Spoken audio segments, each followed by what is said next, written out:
kar precej polna.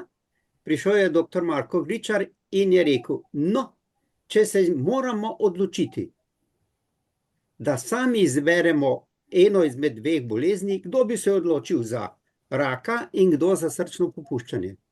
In mi, ko je bilo treba glasovati za raka, so trije dvignili roko, drugi smo počakali na srčno popuščanje. In takrat so roke skočile gor in Marko Gričar je rekel, ni dobra odločitev, ker je dobro vedel, kaj pomeni srčno popuščanje. Takrat meni je to ostalo. Mislim, da se do danes dr. Marko Gričar ni še nič spremenilo v odnosu do bolezni srčno popuščanje. Ampak ni moje, da filozofiram. Takole bomo šli. Prvi bo dobil besedo primarij Matija Cevc, potem pa dr. Marko Gričar. Ko bosta svoje predstavitve končala, pa bomo odprli seveda tudi mikrofon vsem poslušalkam in poslušalcem. Lahko boste zastavili vprašanje tako, da boste v chat napisali vprašanje, ga bomo prebrali in boste odgovorila, ali pa boste preprosto dvignili roko ali pa prižgali mikrofon in vprašanje povedali v živo. To je to z moje strani. Primarij Matija Cevc, naš predsednik, ima besedo. Izvoli. Ja, hvala lepa za povabilo, da kaj povem. Upam, da se vidimo. Skratka, srčno popuščanje na začetku pravzaprav tisto, kar je bistveno tudi našega poslanstva, našega društva.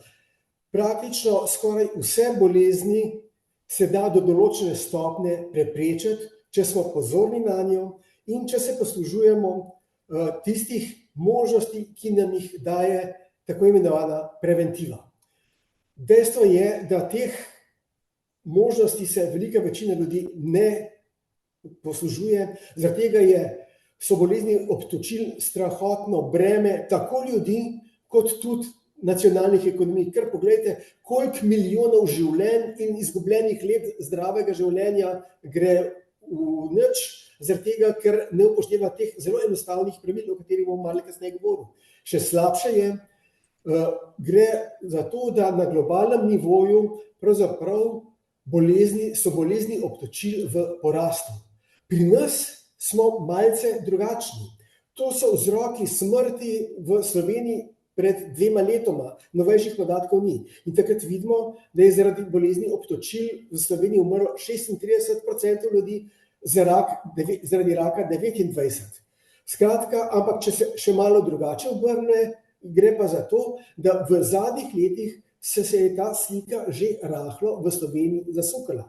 Da več moških umre zaradi rakavih bolenj kot zaradi bolezni obtočil in pred 2 letoma se je to pokazalo tudi za ženskami. Tukaj vidite vse to breme žilnih bolezni. Dobra novica je, starostno standardizirana umrljivost zaradi bolezni obtočil v Sloveniji pa je v upadu. Tako je pri moških v teh 30-40 letih, v 30 letih upada kar za 57%, pri ženskah za 52%. Skratka, kar se umrljivosti tiče, smo zelo dobri, ampak umrljivost ni isto kot zbolevnost. To je sicer podatek za Veliko Britanijo, kjer se vidi, da je v zadnjih 4 letih zbolevnost zaradi srčno-žilnega popuščanja v porastu. V teh 4 letih je poraslo skoraj za 1%. In ne nazadnje, v Sloveniji je leta 2024 bilo kar 5000 hospitalizacij zaradi novega srčnega popuščanja ali 2,6 osebe na 1000 oseb. In vidite tudi, hospitalizacij in novih bolnikov je bilo 1,57 na 1000 oseb v eno leto. Skratka, kar se zbolevnosti tiče, pa žal nismo tako dobri. Vzrok za to je verjetno v eni zelo preprosti lastnosti, in sicer v dejavnikih tveganja, ki so ključni, če se z njimi ne spopadamo dosti zgodaj, da pripeljajo v tako imenovanem kontinuumu srčnih bolezni od dejavnikov tveganja do infarkta, recimo srčnega popuščanja in ne nazadnje tudi do smrti. Te dejavniki tveganja srčne bolezni so številni. Omenil bom samo najpomembnejše, med njimi so tako imenovani nespremenljivi, starosti ne znamo zdraviti, tudi spola, čeprav nekateri mislijo, da ga bom pa malo spremenil, ni žal čisto tako, tudi družina nas zaznamuje, tega ne znamo spremeniti. Znamo pa spremeniti vedenjske in metabolne dejavnike tveganja. Se pravi, znamo prenehati kaditi, znamo se teoretično telesno aktivirati, znamo začeti zdravo prehrano in znamo tudi se izogibati alkoholu. Pri stresu smo že malo slabši, dobro, to so pa tudi bolezni, ki jih tudi danes zelo dobro obvladamo, ampak večino teh srčno-žilnih bolezni bi lahko preprečili, če bi odpravili te vedenjske dejavnike tveganja. Imamo še nekatere druge dejavnike tveganja, vidite, da jih je cela vrsta in vsak dodatni dejavnik tveganja poveča našo nevarnost, da bo prišlo do srčnega popuščanja, do srčne kapi in podobnih stvari. In tako, če se tega ne držimo, rata iz tistega Marjana takle Marjan. To pa je že problem. In tukaj pri takem Marjanu, ki je takole lepo izpopolnjen, da se umiri cigaretko pokadine, če bi tehle 9 ključnih dejavnikov zmanjšali, bi to njegovo stanje lahko praktično obrnil nazaj, da bi se vrnil v tistega vitkega, dinamičnega in dobrovoljnega Marjana, ne pa tega zaskrbljenega kadilca z visokim tlakom, zelo verjetno tudi sladkorno boleznjo. Skratka, tukaj so te ključni dejavniki, na katere bi mogli delovati, ne smemo pozabiti na spanec, ki je zelo pomemben. Ampak, če gremo na enega od skupnih imenovalcev številnih težav, to je nezdrava prehrana. Če se nezdravo prehranjujemo, to vodi v debelost, to vodi v sladkorno bolezen, to vodi v visok krvni tlak, to vodi v srčno popuščanje. Ampak vidimo, da tukaj so zelo enostavni principi, kaj naj bi bilo tista zdrava prehrana. Gre za to, da prvič mora biti energetsko uravnotežena, toliko kot porabimo, toliko lahko zaužijemo. Po drugi strani se moramo pa izogibati nasičenih maščobnih kislin, enostavnih ogljikovih hidratov in zlasti sladkorja. Kot boste videli, je to vir zla za marsikaj. Tisto, kar priporočamo, je nekaj, na kar se je človek navajal zadnjih 25.000 let. Lovci, nabiralci, to je tisto, kar je bilo pred 25.000 leti in je trajalo skaj 20.000 let, so se prehranjevali skoraj tako, kot se danes prehranjujejo v območju Mediterana. Ker poglejte malo, koliko je, kar se tiče vlaknin, kar se tiče zelenjave, kar se tiče oreškov, vse to je tisto, kar mi priporočamo za zdravo prehrano, soli pa malo, sladkorja itak v te lovci nabiralci niso poznali, mi ga pa nažalost zelo dobro poznamo, mediteranska prehrana pa ne. In ni čudno, da se tak lovc nabiralc začuti, ko vidi burgerje, ko vidi sladoled in podobne priboljške sodobnega sveta. Še ena stvar je pomembna. Seveda v teh 25.000 letih se je tudi naša genetika prilagodila tej prehrani. To eno in drugič, človek je bil do pred kratkim več ali manj vedno lačen. In zaradi tega se je naša genetika prilagodila tako, da vso prehrano, ki jo mi zaužijemo, maksimalno izkoristi. In temu se je prilagodila naša genetika. Zdaj, ko imamo pa izobilje, se pa mi pravzaprav borimo proti tej genetiki. Z drugimi besedami, ta obezogeno ali debelostno okolje ni maščevanje, oziroma ni posledica genetike, ampak je na nek način maščevanje genetike, ker smo pozabili na temeljne stvari, da moraš zaužiti toliko, kot potrebuješ, ne pa kolikor vidiš. In mediteranska prehrana, vidite, je tukaj napisana. Kot sem rekel, veliko zelenjave, praktično malo mesa, sladic, kar se le da malo, zmerno perutnina, jajca in podobne stvari, ribe tudi. Ampak ne samo to, še nekaj pri mediteranski prehrani je tudi način življenja. To pa pomeni, da se mi za hrano vzamemo čas, ne pa da hitimo pri prehranjevanju.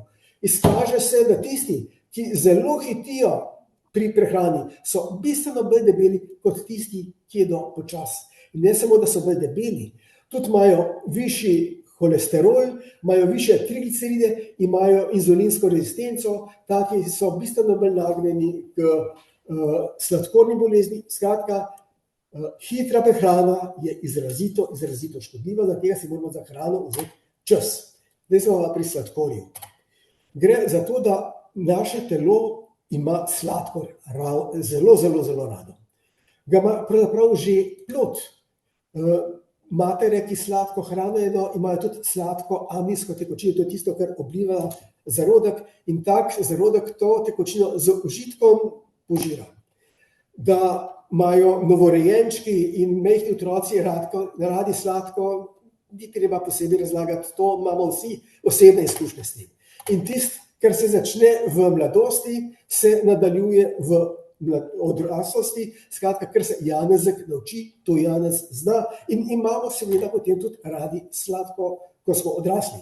In potem pride do hudega problema, to je večni krogotok. Ko ješ sladkor, ti je všeč, ga želiš še več in te na nek način zasvoji.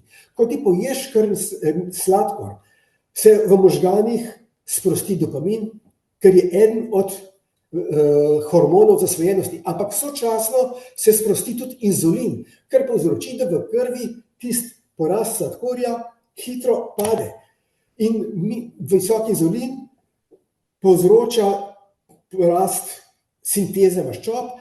Drugo, ker je inzulin porastel, je ta sladkor iz krvi hitro prišel v celice, kjer se porablja za nastajanje maščob. Mi pa smo zaznali naenkrat, da je glukoze v naši krvi manj.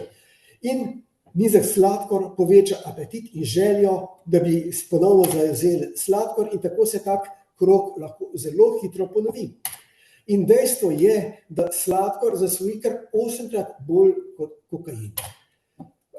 Da je tudi to deloma res, pove tale slikica.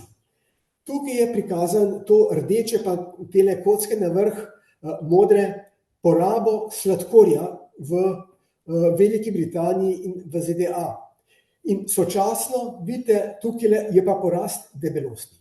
To gre z roko v roki z porabo sladkorja. Skratka, sladkor je eden od ključnih poganjalcev debelosti, ki je, kot tukaj vidite, eden od ključnih vzrokov za ogroženost, za smrt.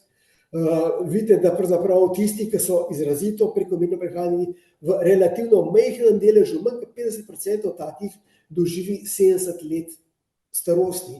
Jih poberajo druge bolezni in zapleti drugih bolezni, kot je na primer sladkorne bolezni ali pa neurejenega tlaka. In tukaj vidite, kaj vse debelost vpliva, med drugim tudi na raka, da vse to tudi vpliva na srčno-žilne bolezni in posledično tudi na invalidnost, kadar se to napelje naprej, o tem ni dvoma.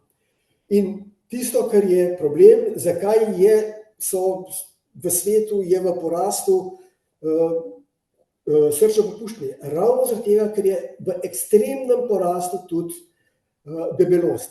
Poglejte, med odraslimi se je debelost podvojila, med mladostniki, tistimi do 18 let pa početverila.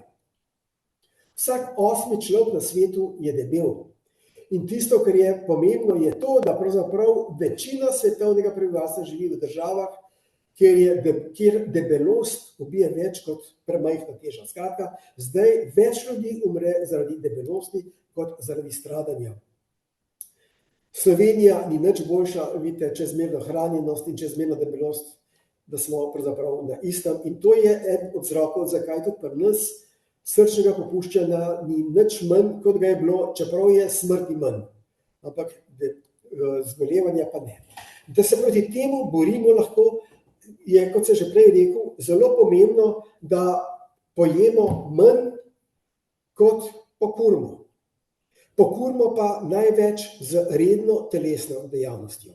Pri tem je pa spet treba misliti, ni vsaka telesna dejavnost primerna. Naprimer, tek na maratonu gotovo ni zdrav, najbolj se to vidi pri vrhunskih športnikih, ki že pri 30-40 letih imajo številne zdravstvene težave, medtem ko tisti, ki se rekreirajo, ki imajo prostočasno telesno dejavnost za sprostitev, pri teh pa je taka telesna dejavnost zelo koristna in zato mi priporočamo vsakodnevno aerobno telesno dejavnost vsaj 30 do 45 minut. Če je malo bolj intenzivna, lahko to celo nekoliko skrajšamo, ampak to je tisto, kar izboljšuje po eni strani našo telesno zmogljivost, našo tudi psihofizično zmogljivost in tudi preprečuje debelost. To je tisto, kar je zelo, zelo pomembno.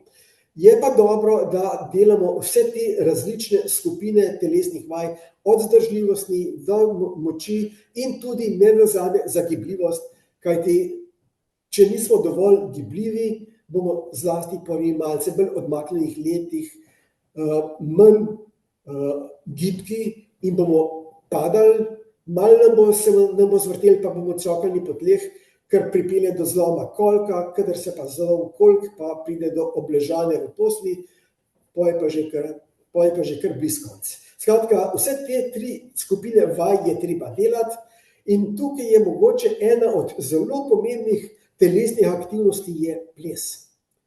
Zakaj?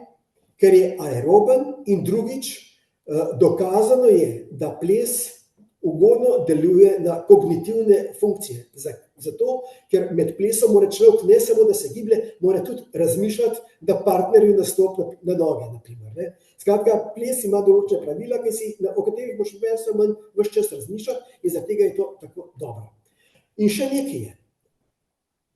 Telesna dejavnost izboljšuje spanec.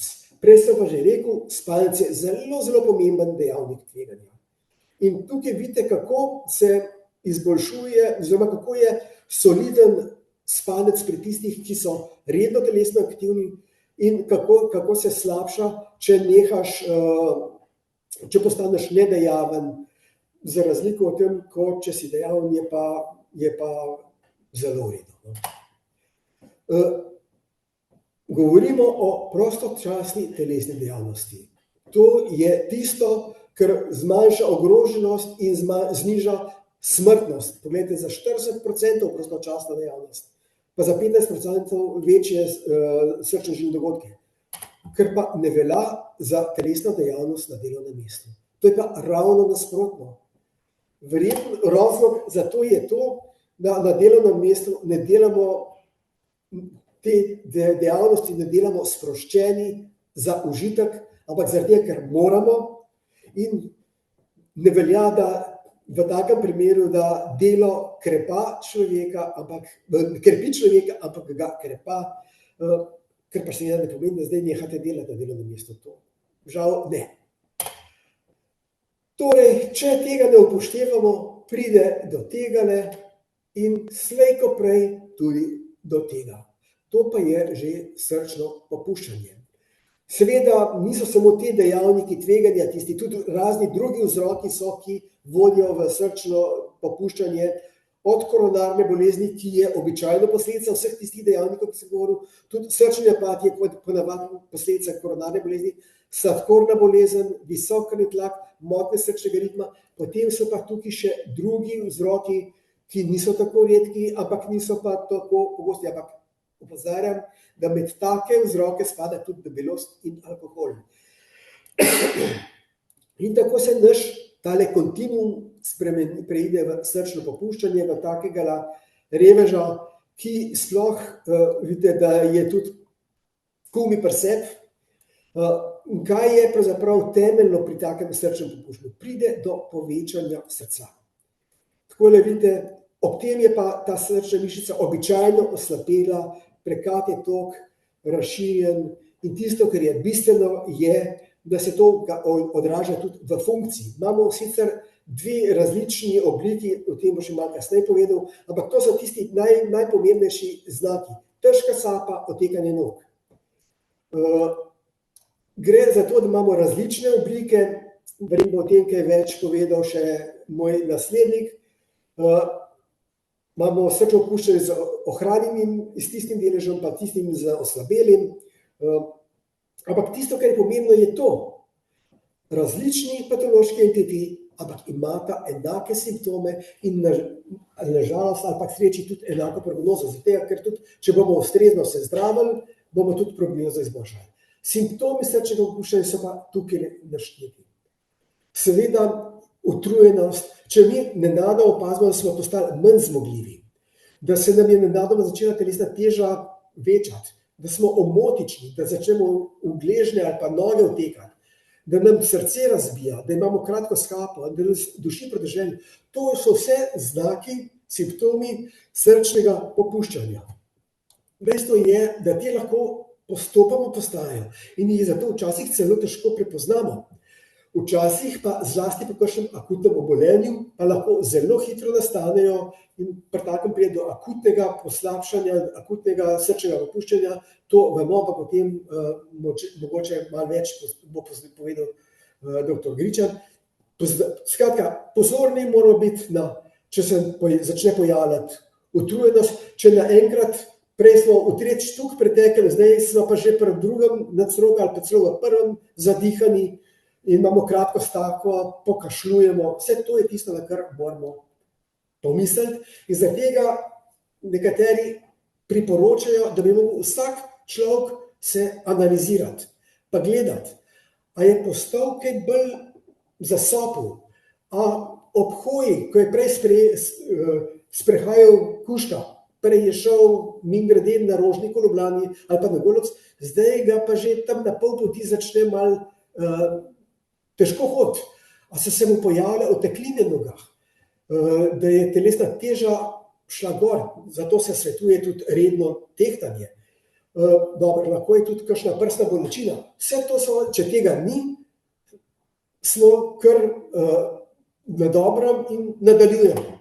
Če pa se začnejo tukaj stvari spreminjati, pa moramo biti pozorni. Če začnemo suho in dražeče kašljati, pa to ni zaradi prehlada ali pa astme, pa če se nam je zmogljivost zmanjšala, skratka, ne moramo več tako hoditi, če so se pojavile otekanje nog, če se je povečala telesna teža za 2,5 kile v enem tednu ali pa celo za 1,5 kilo v enem dnevu, to so pa že opozorila. Isto je tudi, če se začnemo utekati v trebuh ali pa če nas po noč težka sapa zbudi. To so vse opozorila, takrat se je treba pogovoriti z zdravnikom in narediti vse potrebne ukrepe, da se to razčisti, kaj je vzrok za to in eventualno, če imamo že odprej znano srčno popuščanje, da se terapijo prilagodi. Kadar pa imamo stopnjevanje vsega tega, kar sem ravnokar povedal, takrat je pa opozorilo veliko, takrat je pa treba takoj na pregled in začeti ukrepati. To je pa tisto, kar je treba narediti takoj. Skratka, preventiva je, da pravočasno prepoznamo dejavnike tveganja, da pričnemo pravočasno zdravljenjem, s čimer bomo zaustavili napredovanje bolezni. Na ta način bomo zmanjšali nevarnost ponovitev kakšnih dogodkov, izboljšala se nam bo kvaliteta življenja, izboljšala se nam bo funkcionalna zmožnost in ponovitev bolezni, na primer infarkta, bomo na ta način preprečili. In lahko pravzaprav ta krog celo do določene stopnje obrnemo nazaj in namesto tega pridemo do tegale, ko se iz bolezni vrnemo v zdravo mladost in pri 100 letih prižgemo cigaretko. Hvala lepa. Primarij Matija Cevc, hvala lepa za zanimivo predstavitev. Zdaj pa dajem besedo doktorju Marku Gričarju iz Zdravstvenega centra Lorena. Izvolite. Hvala lepa.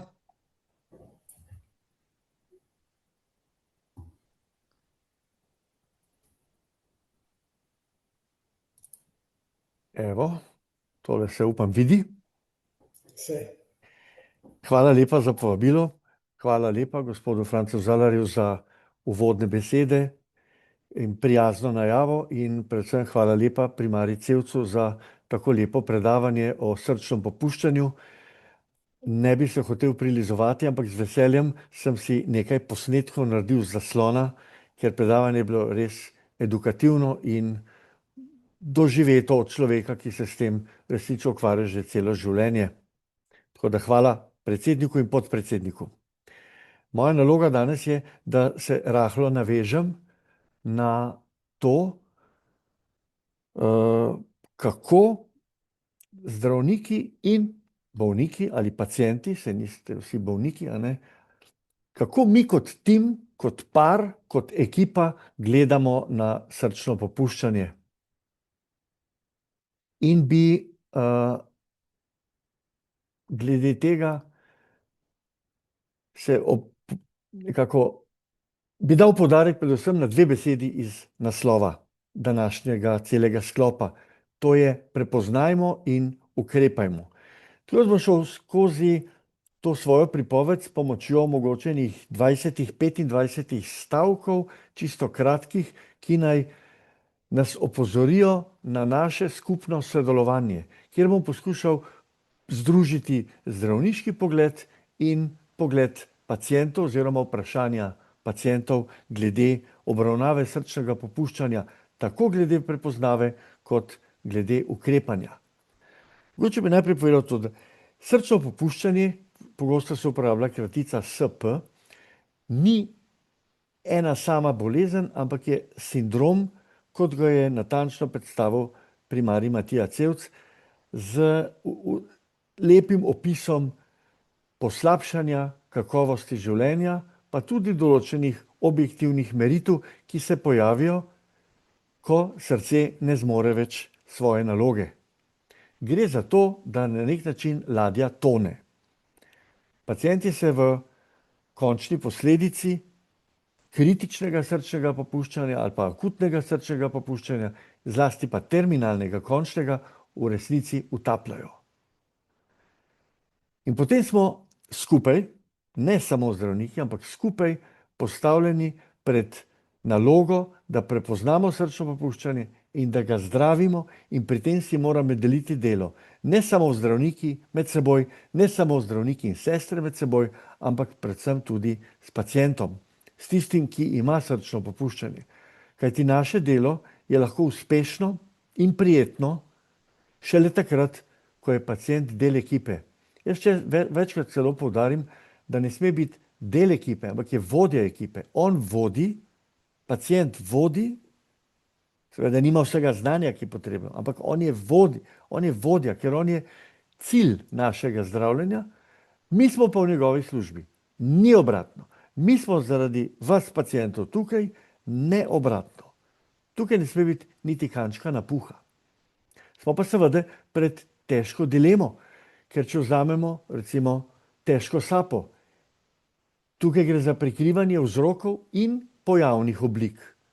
Poleg tega ima lahko pacient več bolezni naenkrat in so lahko te pojavljanje bolezni oziroma pojavljanje klinične slike je lahko tako, da bo pacient težko dihal, bodisi zaradi bolezni srca, bodisi zaradi bolezni pljuč, bodisi zaradi bolezni krvi, recimo slabokrvnosti, bodisi zaradi bolezni mišic.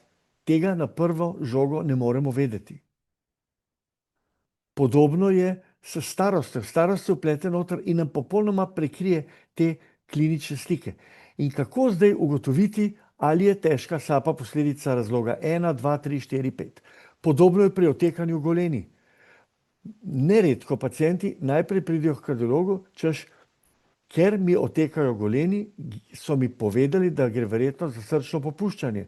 Ne rečem, da ne, ampak to je ena od možnosti. Lahko gre za kronično vensko popuščanje, lahko gre za neželene učinke zdravil, lahko gre za patološke procese v trebuhu, recimo za bolezni jeter, lahko gre za razloge lokalne narave, kot so recimo degenerativne bolezni sklepov, kolenskih sklepov, lahko gre za stanje po poškodbah, lahko gre pa nenazadnje za kombinacijo naštetega.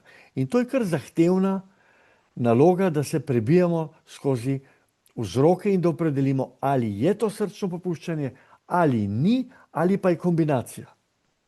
In zato imamo različne prepoznavne metode, ki imajo cilj, da opredelimo, ali je to srčno popuščanje, in kakšen je vzrok zanj. In tukaj se prepletajo nivoji zdravstva. Primarna raven je vaš osebni izbrani zdravnik.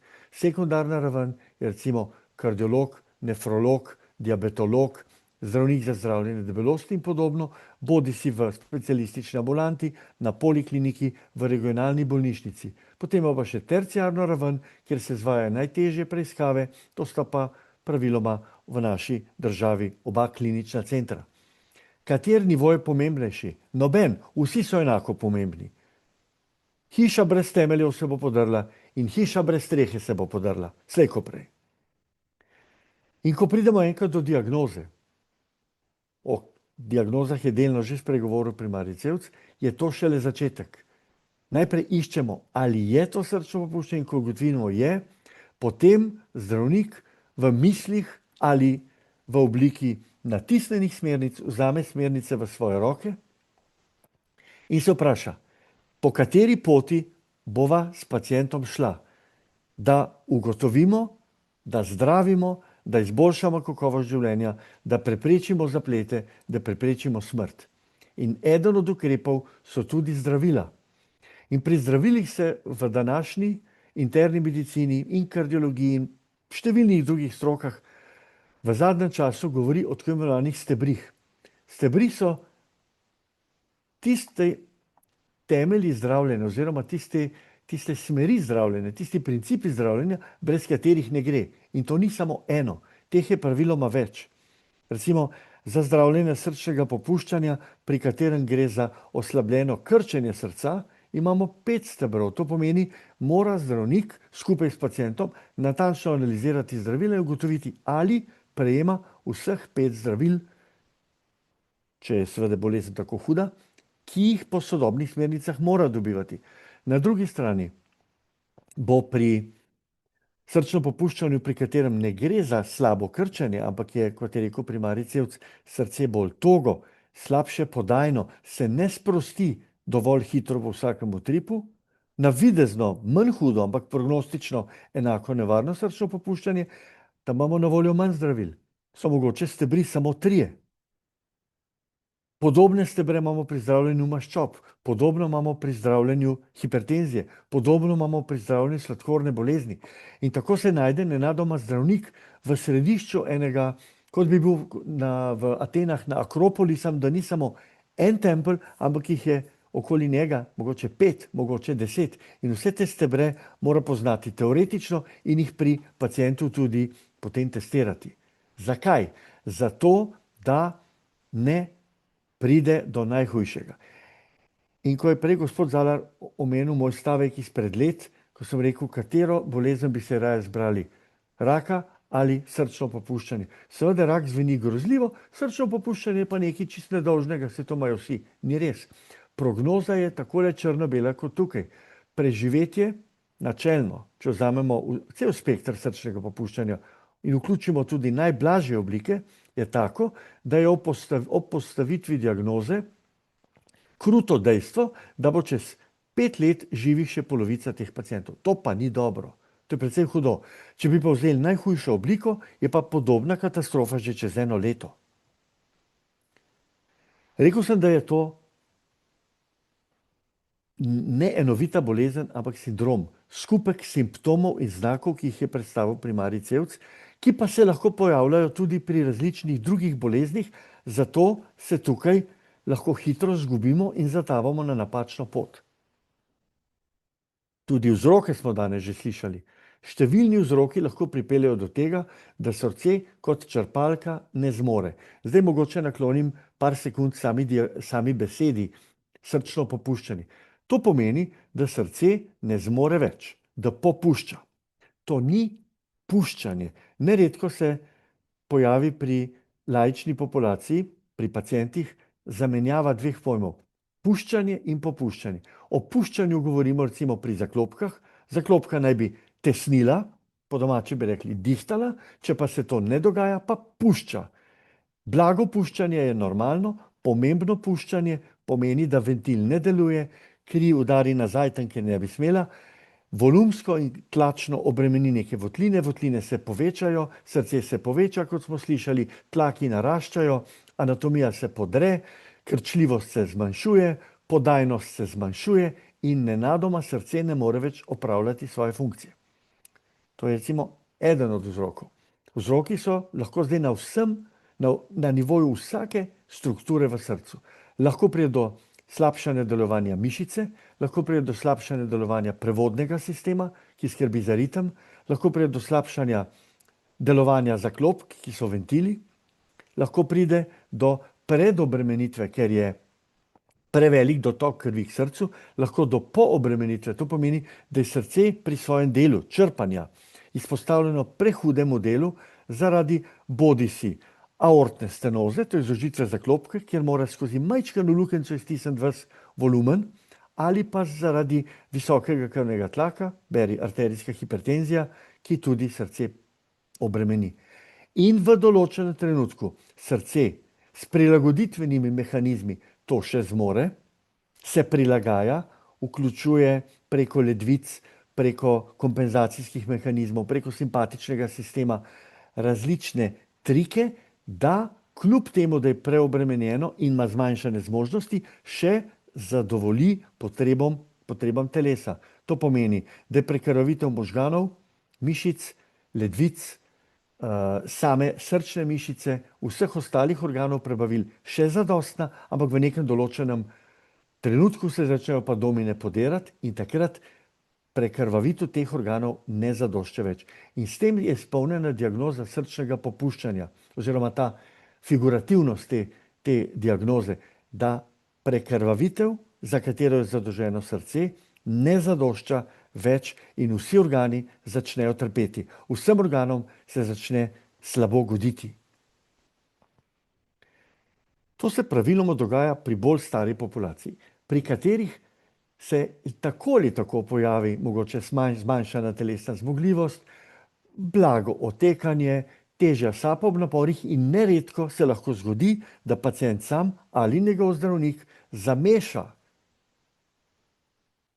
tihe, počasi pojavljajoče se simptome staranja s simptomi srčnega popuščanja. In če zamudimo z diagnozo, zamudimo tudi z zdravljenjem in tukaj lahko naredimo nepopravljive napake. Tukaj imate še enkrat napisano, katere bolezni, srčne, pljučne, nevrološke, mišične, hematološke, se lahko prekrivajo in zato lahko naredimo neželene zamude in napake. Prvi od zdravnikov, ki je pristojen, ki ga kaže obiskati, ki mu kaže potožiti, je seveda družinski zdravnik ali splošni zdravnik, kakor želite. On je prvi, to je primarni zdravnik, to je primarna obravnava, ki pa seveda vedno ne more vsega storiti sam in zato je treba iti naprej po poti na sekundarni in na terciarni nivo. Ampak tisto, kar je najbolj pomembno, je, da pomislimo. To pomeni, da pomisli pacient, da pomislijo sorodniki, da pomisli splošni zdravnik, družinski zdravnik, da pomisli kardiolog. Če ne pomislimo na srčno popuščanje, ga ne bomo prepoznali. In ta misel je pravilna. Tako da pacienti z raznimi problemi pridejo v našo ambulanto. In če jaz zdaj se z njimi pogovorim, naredim preiskave, ga pregledam, pogledam laboratorij in na koncu ugotovim, da to ni srčno popuščanje, ni nobene logike, da bi se jezil pa rekel, zakaj ste pa prišli, se to ni srčno popuščanje, ker sem vložil energijo v to, da sem to ugotovil. In rečem, hvala, ker ste prišli, ampak poglejte, z veseljem vam povem, ni to.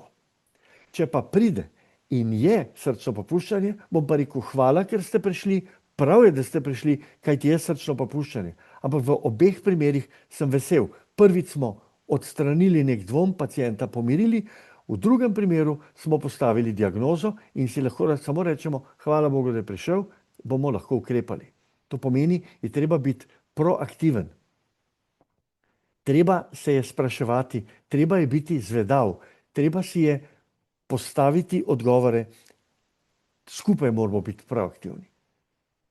Kajti pacienti, recimo tisti, ki zdaj poslušate, pa ste potencialni pacienti ali ste sorodniki, morda ste celo bolniki, dobro zdravljeni, ki se vam je stanje popravilo.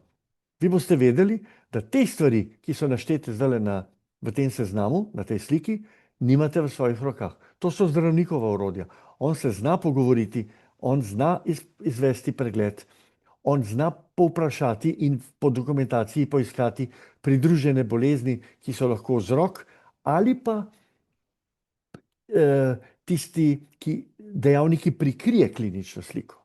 On zna tolmačiti laboratorijske izvide, zlasti morda v zadnjem času zelo popularen in znan NT-proBNP, o katerem bom čez par sekund nekaj več povedal. Določeni zdravniki tudi znajo narediti in tolmačiti ultrazvok srca, vsi skupaj pa potem skrbijo za redno spremljanje. Tukaj bi mogoče, če mi date par sekund, se dotaknil laboratorijske preiskave, ki se reče NT-proBNP. To je laboratorijsko določanje molekule, ki rečemo, da je laboratorijski označevalec srčnega popuščanja. To ni patološka najdba v smislu, da bi rekli, visoka vrednost pomeni, da se nek strup nabira v telesu. Nasprotno, to je razgradni produkt molekule, ki jo telo aktivira, ko je srce pod prehudo obremenitvijo, ko se srcu slabo godi.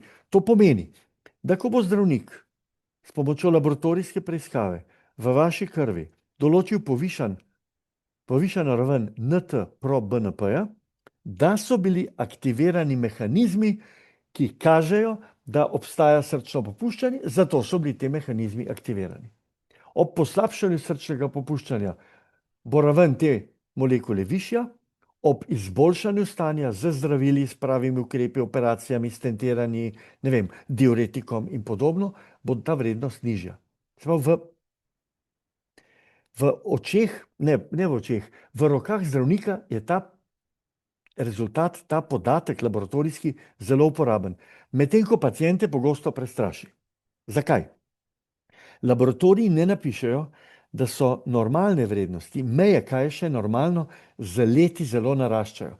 In tisto, recimo, do 125 nanogramov na liter velja za mlade ljudi.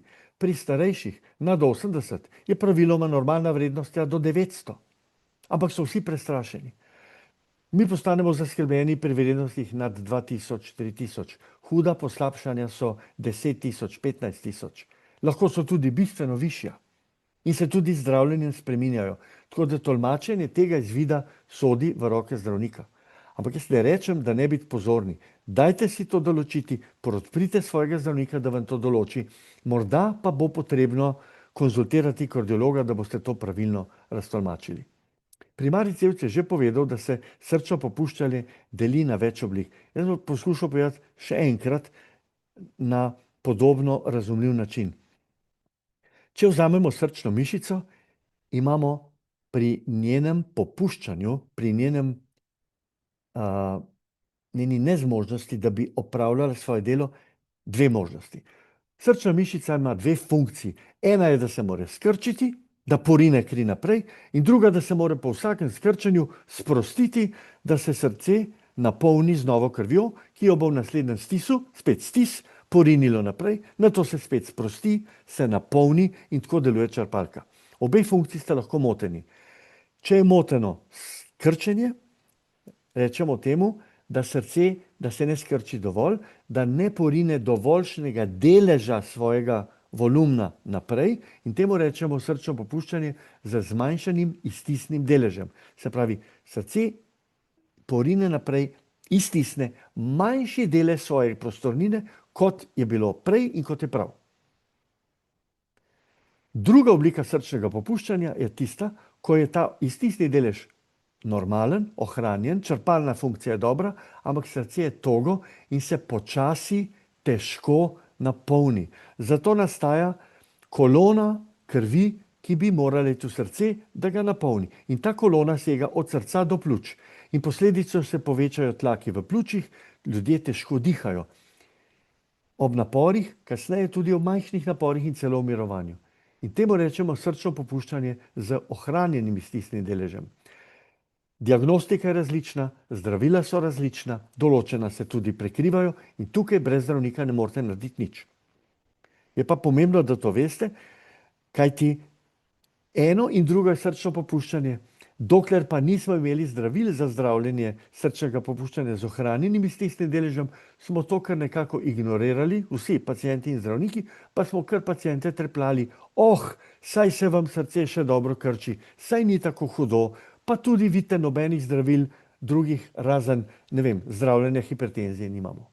Sedaj je drugače, zdravila imamo učinkovita, močna, razpoložljiva, brezplačna za paciente, za obe stopni srčnega popuščanja in za eno umestnost, katero vas zdaj ne bi hotel niti motiti. Tako da, k čemu stremimo? Stremimo k temu, da bi prepoznali vzroke srčnega popuščanja, da bi prepoznali stopnjo in vrsto srčnega popuščanja, pa ne samo to, da bi ocenili pacientov status, ker ne gre samo za diagnozo BNP, neke procente, neke tlake v srcu, kar zmerimo specialisti z ultrazvokom in z drugimi preiskavami, ampak gre tudi za to, kako se pacienti počutite. Kakšna je vaša zmogljivost? Kakšna je vaša kakovost življenja? In to izredno upoštevamo tudi pri usmerjanju zdravljenja. Zavedamo se, da gre pri srčnem popuščanju za dve težavi. Eni so tisti vzroki, ki pripeljejo do tega, da srce odpoveduje, drugi del težav pa izvira iz dobrohotnih namenov telesa, da bi kompenziralo to, da srce popušča. To so pa zdaj ukrepi, ki jih imajo skupaj srce, ledvice, možgani, žile, krvni tlak. To pomeni, da ko srce ne črpa dovolj, začne telo zadrževati vodo, natrij, povišuje krvni tlak, povečuje srčno frekvenco, na ta način skuša izboljšati, napolniti žile, izboljšati prekrvavitev, ampak končna posledica, če pomislite, kaj sem zdaj naštel, je, da vse to preobremeni srce. Srce, ki popušča, je dodatno preobremenjeno zaradi mehanizmov, ki jih telo uporabi, da bi pomagalo srcu.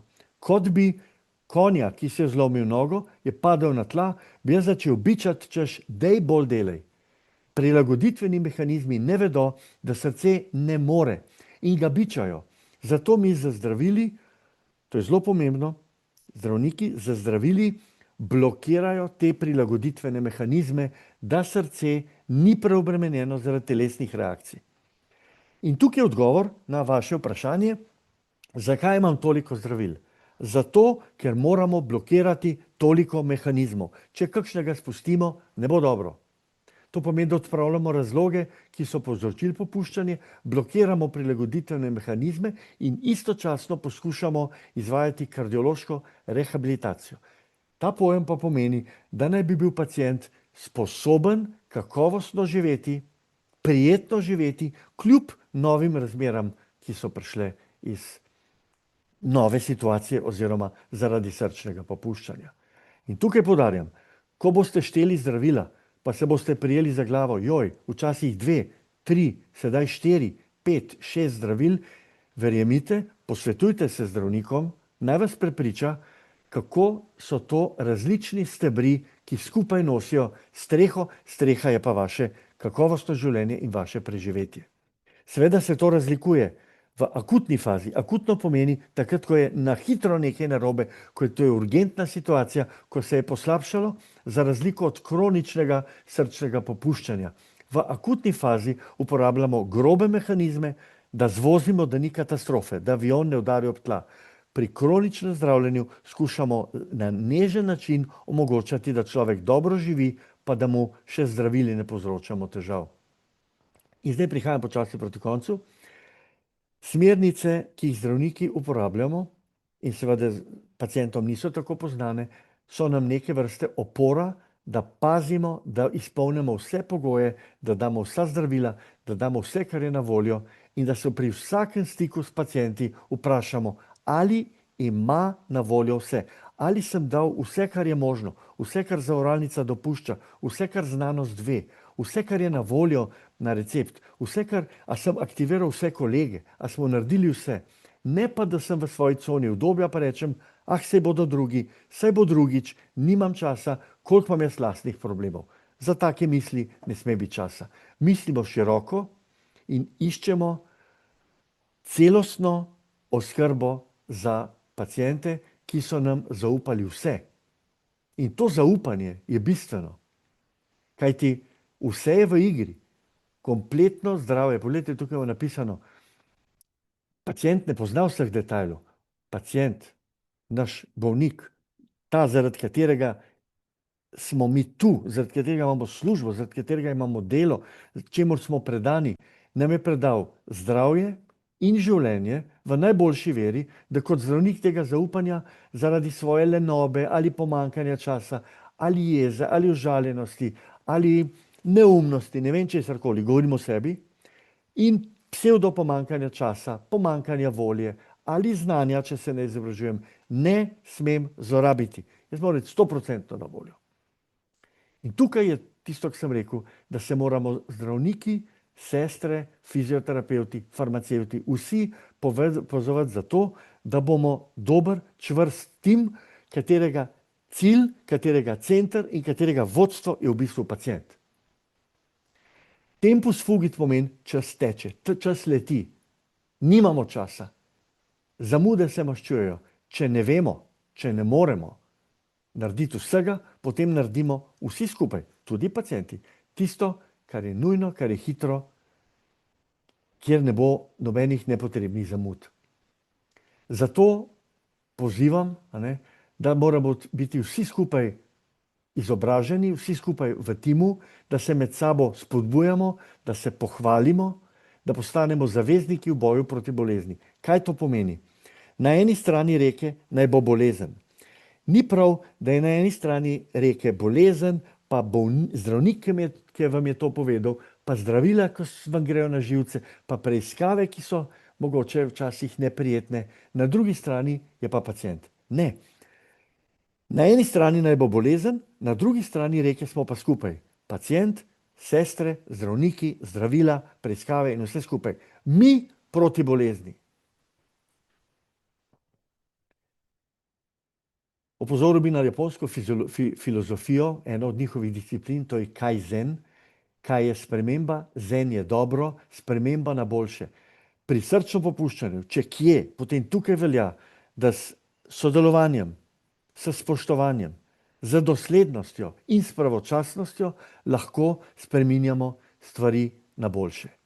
In pri tem moramo imeti integriteto. Integriteta pa pomeni, da mislimo, govorimo in delamo isto, da smo na voljo kolegom, da smo na voljo pacientom. In če dovolite, bi zaključil s tem stavkom, Helen Keller, sami lahko naredimo tako malo, skupaj pa tako veliko. Hvala lepa, ker ste me poslušali. Dr. Gričar, najlepša hvala. Izjemno zanimivo. Oba uvoda smo poslušali. Verjamem, da veliko vemo o srčnem popuščanju. Danes smo kar veliko stvari obnovili, veliko pa zvedeli novega. Res je tudi to, da o srčnem popuščanju moramo govoriti zelo pogosto. Mi govorimo vsaj 2-krat na leto. Takrat, ko so te enkrat slavni evropski pa svetovni dnevi, ko izkoriščamo to, da bi ljudje čim več vedeli in seveda znali tudi ukrepati. In zdaj je prišel trenutek, ko lahko damo mikrofon v roke vam. Torej lahko postavite vprašanja. Tamle vidim, da imamo v chatu že najprej eno zahvalo za razumljivo predavanje. Zdaj pa naprej. Prvo vprašanje je bilo, kaj lahko povzroči okužba z letošnjim koronavirusom popuščajočemu srcu? Zdaj jaz predlagam, da se uvodničarja to govorita, kdo bo odgovarjal, lahko tudi oba zavrstne rece dogovorita sama. Izvolite.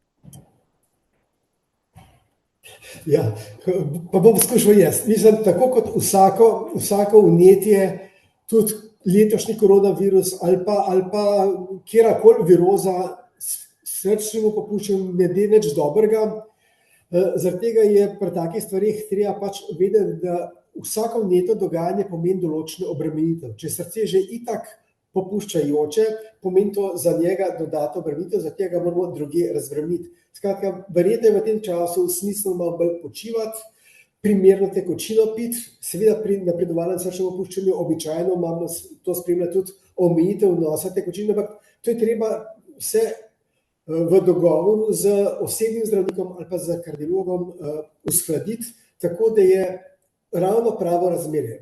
Balansiranje je pri zlasti napredovalnih oblikah srčnega popuščanja izredno pomembno, ker mi vemo, da ne nazadnje srčno popuščanje vodi v poslabšanje ledvične bolezni in se tukaj tudi tak krog zavrti. Skratka, vse to je treba vzeti v obzir in najti pravo ravnovesje.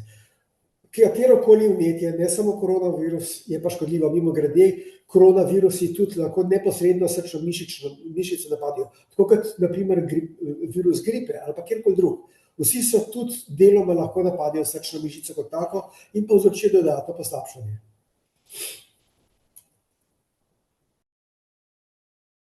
Doktor Gričar, boste kaj dodali? Popolnoma podpiram primarij Cevca v tem, kar je povedal.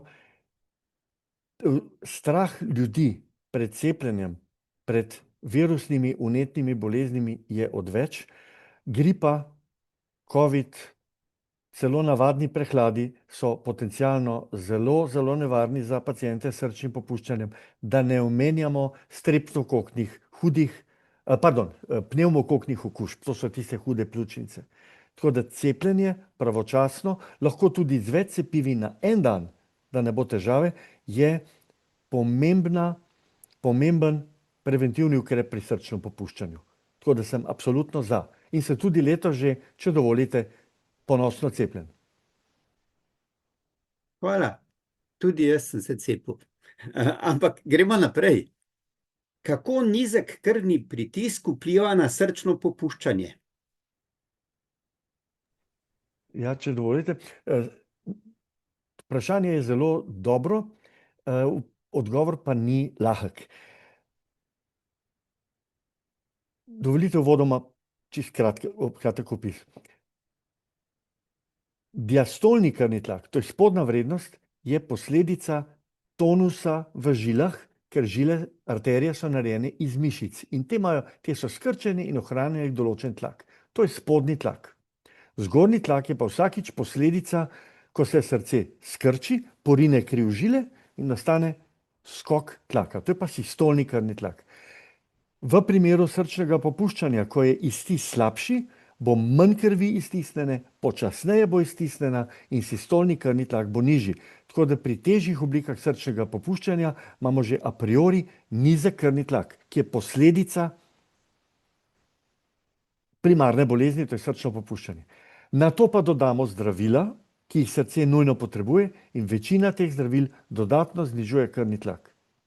In če dodatno znižan krvni tlak, je lahko slabša prekrvavitev srca, imamo težave. Po drugi strani je pa nizek krvni tlak razbremenitev srca, ker poriva kri v žile z nižjim krvnim tlakom. Tako da tukaj se pri oceni, kako nizko s tlakom lahko še gremo, poslužujemo seveda tudi natančnega pogovora s pacientom, kjer ga vprašamo. Recimo, če ima nek pacient sistolni krvni tlak, magari 90 ali 100, kar je nizek za normalnega človeka, pa ob tem nima težav, bomo to vzeli v zakup. Ne sme pa biti prenizek, to pomeni, da bi mu povzročal predomotice, omotice, izgube zavesti in podobno. Tako da bi rekel, nizek krvni tlak je po eni strani posledica srčnega popuščanja, po drugi strani razbremeni srce, po tretji strani je posledica zdravil, ki jih damo in tudi usmerja naše zdravljenje. Kar kompleksen problem, ki sodi v specialistične roke. Hvala. Lahko gremo naprej. Naslednje vprašanje v chatu. Hvala lepa obema predavateljema. Imam vprašanje in sicer kot bolnica, ki se zdravi s hemodializo in se ob tem prečrpava veliko tekočine iz žil in se ob tem krči in povečuje volumen žil in srca, kako pogosto bi morali kot bolniki s KLO, to ne vem, kaj pomeni ta kratica, prihajati k kardiologom na redne preglede z ultrazvokom? No, poglejte, tukaj je treba vedeti, da pri hemodializi pravzaprav prečrpava skozi aparat mašina sama kri. Tako da to ne pomeni kakšne posebne obremenitve in pri hemodializi zelo skrbno nadzirajo volumen krvi, ki se pretaka. Tako da jaz mislim, da to hemodializa kot taka ni kakšen dodaten vzrok, ta postopek kot tak, da bi bilo potrebne kakšne pogostejše kontrole pri kardiologu. Je pa res, da bolniki, ki so na hemodializi, imajo številne druge stvari, ki pa obremenjujejo srce. Nenazadnje vemo, da med dvema hemodializama se tudi v krvi kopičijo razni razgradni produkti, ki delujejo tudi na srce. Tako da in mi vemo, da bolniki, ki so na dializi, imajo popolnoma spremenjeno tudi strukturo žil, ki so bistveno bolj toge, imamo tako imenovano mediokalcinozo. Skratka, cela vrsta drugih stvari je, ki so zelo pomembne, zaradi tega je pri takih bolnikih potreben skrbnejši nadzor, ampak to se da zelo dobro v sodelovanju z nefrologom, bolnikom in kardiologom uravnavati.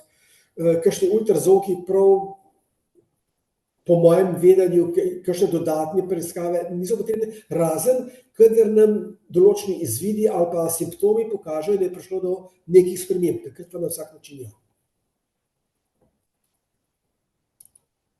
Hvala lepa. Imamo naprej vprašanje, ali med, sladko sadje in podobno slabo vplivajo na zdravje. Tukaj bi doktor Vilček govoril, dobro vprašanje, ampak težek odgovor. Tako je, ne? Zdaj, sladko sadje se med seboj lahko zelo razlikujejo.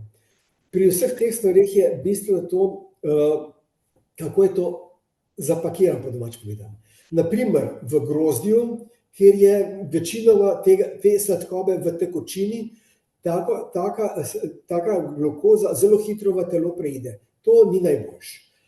Sladko jabolko je pa različno v tem, da ima ogromno pektinov, to so pa vlaknine, in je absorpcija iz takega jabolka bistveno upočasnjena. Bom rekel drugače, če mi iz takega jabolka stisnemo sok, je to škodljivo. Če bomo pa jabolk pojedli, pa ni škodljivo. Ker se medu tiče, je pa spet odvisno, kjer med. Hojev med, kostanjev med ali cvetlični med. Eni imajo zelo veliko glukoze in fruktoze, drugi pa niti ne toliko. Tako da tukaj je različno. Seveda tudi sladkornim bolnikom se načeloma med kot tak glih ne priporoča, prepoveduje pa, kakor jaz vem, tudi ne, ampak spet bom rekel, odvisno kjer med, ker se med seboj zelo razlikujejo. Hvala lepa, predsednik. Imam še eno vprašanje, ki ga sicer to temo dr. Marko Gričar omenil, mimogrede, če sem dobro razumel, namreč povezavo med srčnim popuščanjem in kondicijo. Včasih seveda mi pravimo, letos sem pa slabo pripravljen, sem bolj lenarju in zato seveda težje pridem v peto nadstropje oziroma šesto pri Mari Cevcu. Kje je ta meja in ali se da to nekako, recimo, kdaj zastrič z ušesi pa reči, tole bi pa jaz vseeno šel do svojega zdravnika?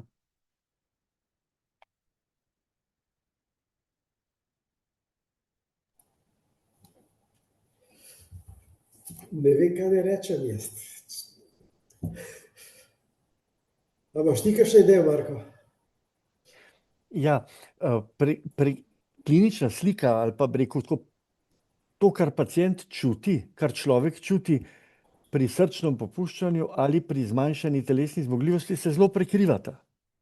In za nekoga, ki ima srčno popuščanje, je zelo slabo, če se zapusti, če ni telesno aktiven, ker v takem primeru pride najprej do miopenije, zmanjšanja mišične moči, kasneje še do sarkopenije, upadanja mišične mase in moramo vedeti, da sočasno z ostalimi mišicami upada tudi srčno-mišična masa, ker srce je tudi mišica.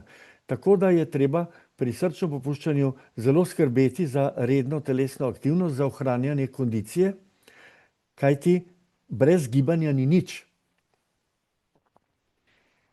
Je pa seveda zaradi slabše funkcije srca težje izvajati vadbo.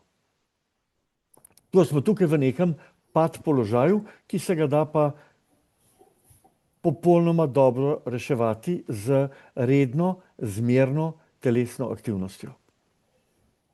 Mogoče bi jaz samo tukaj še dodal, to, da zato imamo tudi tako imenovano fizioterapijo, kardialno fizioterapijo, rehabilitacijo in s takim strukturiranim treningom se pravzaprav tudi dostikrat dokaj izboljša srčna funkcija.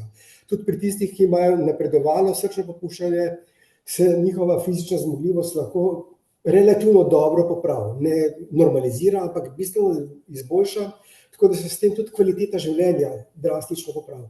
Zaradi tega je tako pomembno to, kar je ravnokar dr. Gričar rekel, ko mi enkrat zbolimo, ne pomeni, da moramo vse 4 od sebe držati, pa čakati na bridko smrt. Nasprotno. To je poziv k temu, da se aktiviramo in da uporabimo vse možne mehanizme, da to oslabelo srce spet postavimo na noge. Tako kot po zlomljeni nogi moraš fizioterapijo imeti, tudi po zlomljenem srcu, recimo, s fizioterapijo lahko veliko dobrega naredimo. In tukaj je dobro, da se to naredi strukturirano in vodeno, zato so te centri, ki so v Sloveniji za rehabilitacijo zelo dobro razviti. Malo težko je do njih priti, ampak tudi nazadnje, tudi v raznih zdravstvenih domovih imajo take centre, tako da to je treba izkoristiti, ker je veliko koristi od tega. Ja, ni pa dovolj samo telesna aktivnost, potreba je zagotoviti tudi dober beljakovinski, zadosten beljakovinski vnos. V takem primeru to pomeni vsaj 1,5 grama beljakovin na kilogram telesne mase dnevno, kajti z dodajanjem beljakovin in s telesno aktivnostjo imamo dovolj gradnikov in še gradile se bodo mišice, med katere sodi logično tudi srce. Tle bi glede rehabilitacije, Matija, če dovoliš, samo še en citat dr. Jurija Šorlija iz Golnika, pulmolog, ki nam je enkrat povedal, kaj je rehabilitacija. Pojem, in to je zelo dobro povedal. Če recimo nekdo doživi nesrečo, pa mu vlak odreže nogo, on te noge nima in bo šel na rehabilitacijo. In cilj rehabilitacije ni, da mu bo zrasla nova noga, ampak da se bo naučil živeti brez noge, da bo lahko hodil brez noge.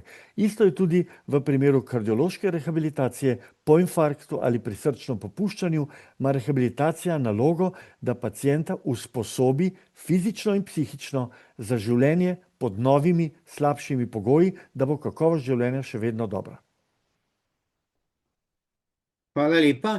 Zdaj v chatu ne vidim. Zdaj je priletelo še eno. Vrhunsko predavanje obeh. Vprašanje: star 62 let, pred enim letom ustavljen stent v LAD zaradi ateroskleroze, 80% zamašitev. Marca leto zaradi atrijske fibrilacije in atrijske undulacije izvedena kateterska ablacija aritmij. Neuspešno. Pred 10 dnevi pa v UKC narejena elektroporacija pri dr. Janu Prolič-Kališniku.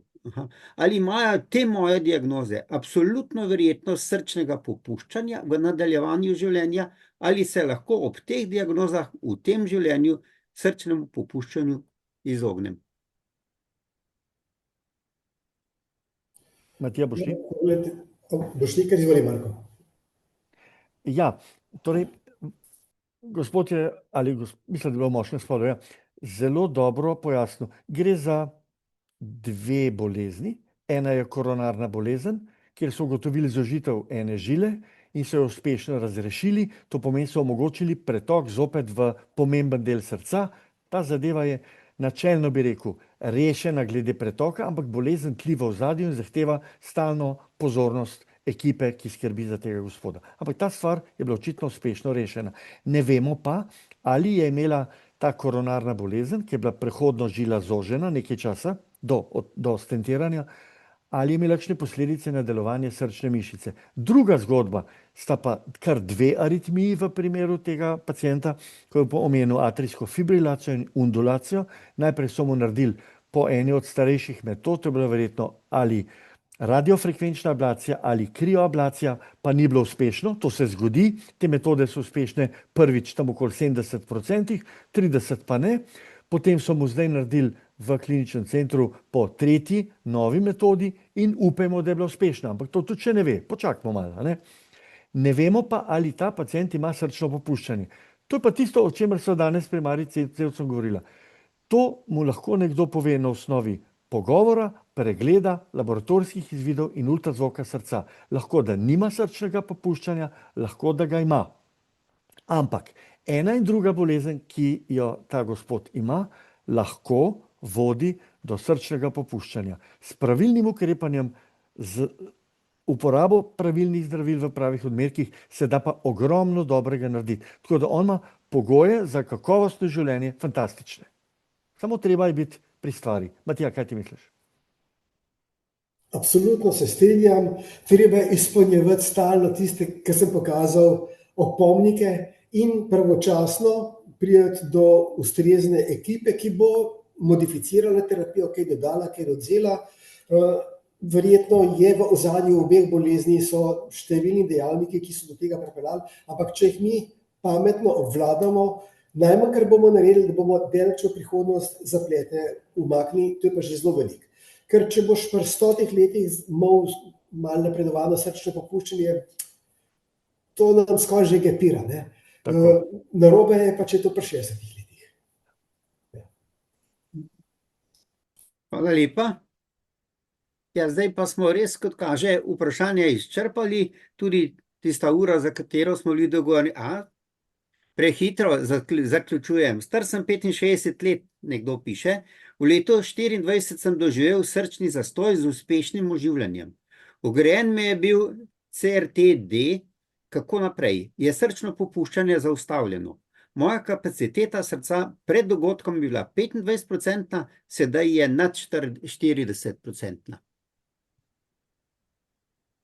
Ja, to je zgodba o uspehu, kar beremo v tem primeru, in tukaj lahko iz terapije, ki jo ta oseba ima, sklepamo, da nedvomno je šlo in še vedno gre in vedno bo šlo za srčno popuščanje, ki pa se je popravilo.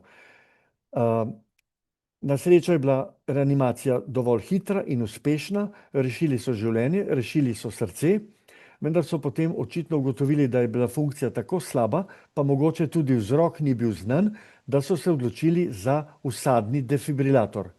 Ampak ta naprava, ki jo ima ta oseba, ni samo defibrilator, je tudi resinhronizacijski srčni spodbojevalnik. To pomeni naprava, ki z več žičnatimi elektrodami sočasno uskladi krčenje obeh prekatov, s tem izboljša delovanje srca, zmanjša simptomatiko srčnega popuščanja, kar je tudi lepo povedano, da se je iztisnjen delež levega prekata iz skromnih 25% povečal na 40%, kar je že v bistvu na meji blagega srčnega popuščanja. To pomeni zelo uspešno, dobro zdravljeno, ampak gre za vedno bo potrebno skrbno spremljanje s kombinacijo pravih zdravil in prave vsadne naprave, je pa to primer super, odličnega, kompetentnega in bi rekel celostnega zdravljenja srčnega popuščanja. Lahko samo čestitam. Hvala lepa. Ja, zdaj bomo rekli takole, o srčnem popuščanju, kot sem na začetku rekel, bomo še govorili. Vsako leto ene parkrat, teme seveda okrog bolezni srca, preventive in tako naprej so številne, ampak srčno popuščanje je taka tema, o kateri ne smemo, bi rekel, molčati. Jaz sem vesel, da je bilo kar veliko udeležencev. Obe predavanji bosta dostopni na naših spletnih medijih. Društva za zdravje srca, tako da boste tudi lahko v miru še enkrat poslušali ali pa priporočili tistim, ki niso utegnili danes poslušati. to predavanje. In zdaj je gospod Aleksandar si Ja. želel postaviti vprašanje. Izvolite. Vprašanje, zahvalo, v bistvu zahvalo. Je bilo lepo predavanje, nazorno, eno doktorju Cevcu, primarju Cevcu in doktorju Hričarju in vam, gospod Zalar, mislim, nazorno predavanje in želimo se dobro in ostanite zdravi. Mislim, zdravi ostanite, no. To je Hvala bistvo. lepa, ostanite zdravi vsi, ki Ja. ste z nami in tudi širše. Ne nazadnje je to naše poslanstvo, preventiva bolezni srca v vsakem trenutku. Tudi tisti, ki že imamo kakšno bolezen srca, moramo skrbeti za preventivo. Če nič drugega, da se nam ne poslabša. Ja. Če pa je to, kot je tale zadnji primer bil, da se stanje izboljša, potem je pa toliko boljše. Želita gospod dr. Matija Cevc in pa dr. Marko Gričar še kaj dodati, zaključne misli, vprašanja, zdaj zaključujem. Je pa tako, vprašanja, če jih kdo ima, vedno lahko zastavi ali obema govorcema direktno ali pa preko našega društva bomo posredovali na njun naslov in boste dobili odgovor. Torej, mi smo odprto društvo, ki ne pomaga samo svojim članom, ampak vsem prebivalcem in prebivalkom seveda. Dobro, hvala, toliko od mene, zdaj pa, da slišim oziroma dajem možnost še dr. Gričarju in primarju Cevcu za zaključne misli. Hvala lepa. Lepo se imejte.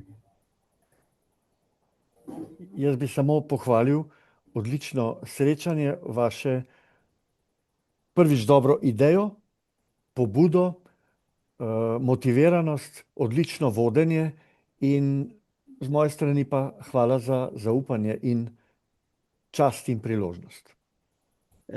Resnično hvala obema. Aha, Matija, ti si želel še nekaj reči, ker si...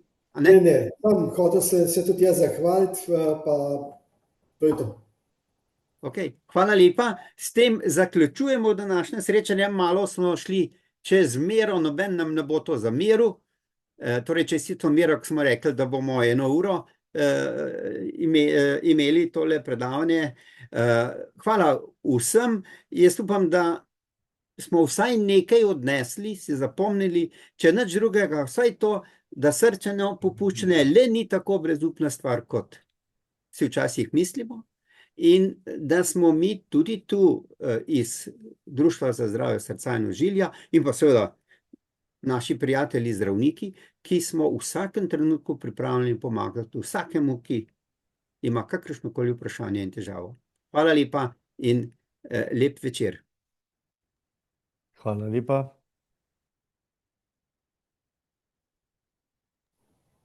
Nasvidenje, čau.